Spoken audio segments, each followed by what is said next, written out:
Mga Lods, magandang umaga po sa inyong lahat. Sa marami pong mga nagtatanong sa aking pinupost tungkol po dito mga Lodi. Yung tinatawag po natin na bulaklak na butternut o butternut.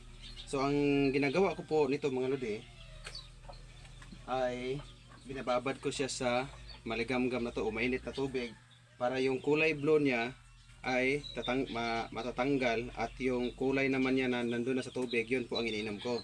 So sa nagtatanong kung ano po ang benepisyo na makukuha po sa bulaklak na ito,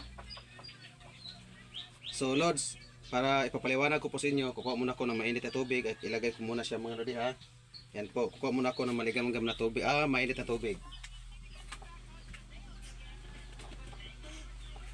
Ito mga Lods, ilagay ko siya nilagyan ko siya ng mainit na tubig at pagbasdan po natin mamaya mga Lodi kung ano po ang magiging resulta niya dahil mainit na tubig. Kasi yun po ang ginagamit ko po at iniinom, medyo pinalamig-lamig ko siya ng konti.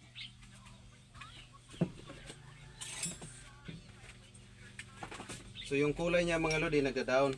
So doon po sa mga nagtatanong kung ano daw po ang benepisyo na makukuha nito. Una po, ang sinishare nila na benepisyo na sinasabi ay nakapababa daw ng blood sugar o high blood. Yan. Blood sugar. Blood sugar. Tama naman siguro no. Nakapababa daw ng high blood. Ginagamot niya yung mataas yung dugo, high blood. Yan ganun.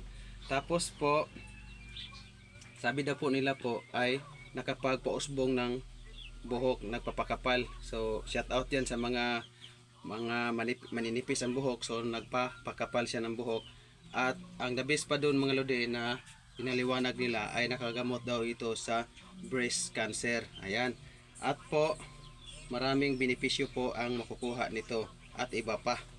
So magsi-search na lang po kayo mga Lodi. At ito po, tingnan nyo po mga Lodi, nag-iibang kulay na siya. Yung kulay blue ay nagdadaw na. Ayan po. So mga Lodi, itutok ko sa inyo ha.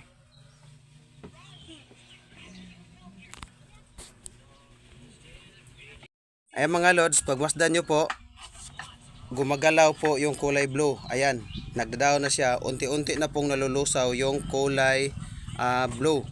Ayan, lusawin natin. Ayan po, nakikita nyo po. So, ang maiiwan dyan mamaya mga Lodi, yung kulay blue na lang dyan sa tubig na mainit.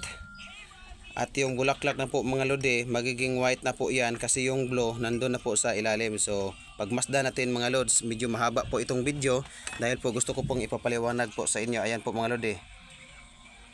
Ayan po yung kulay ng butternut o butternut. So ulitin ko po, gamot siya sa high blood. Pwedeng pakapalin yung buhok, yung mga naglalagas yung buhok, gamot sa cancer. At iba pang mga karamdaman. So kung doon po sa mga matataba na, yung nahirapan na po dahil mataba na po, malaki na po yung mga bilbil nila, so papaliitin nila yung tiyan mo. Ayan po yung sabi po ng iba. So hindi ko po alam kung ano pa po yung yung iba pang benepisyo nito. So pwede na po kayong mag-search sa ibang mga platform para po nga may karagdagang kaalaman po kayo mga Lods. At ito na po. Yeah.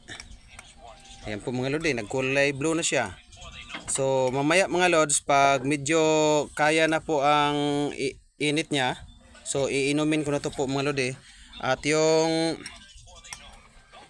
bulaklak, nag-iiba na siya mga Lods. Ayan po mga Lods, yung kulay kanina ng kulay blue, so nandun na siya sa tubig. Ayan po mga Lodi. Yan, so nagiging bluish na siya. Ayan po, ayan po. Yan. So kung magtatanong doon kung ano ang lasa, so normal lang yung normal lang yung lasa niya. Wala kayong ibang malalasahan nito na matamis o maalat o kahit ano diyang malalasahan niyo, wala po. Normal lang po yung lasa na parang tubig lang po kasi yung kulay niya. Ayan na po. So mga Lodi, mag-try akong uminom. So try ko po mga Lods ha. Ayan mga Lodi.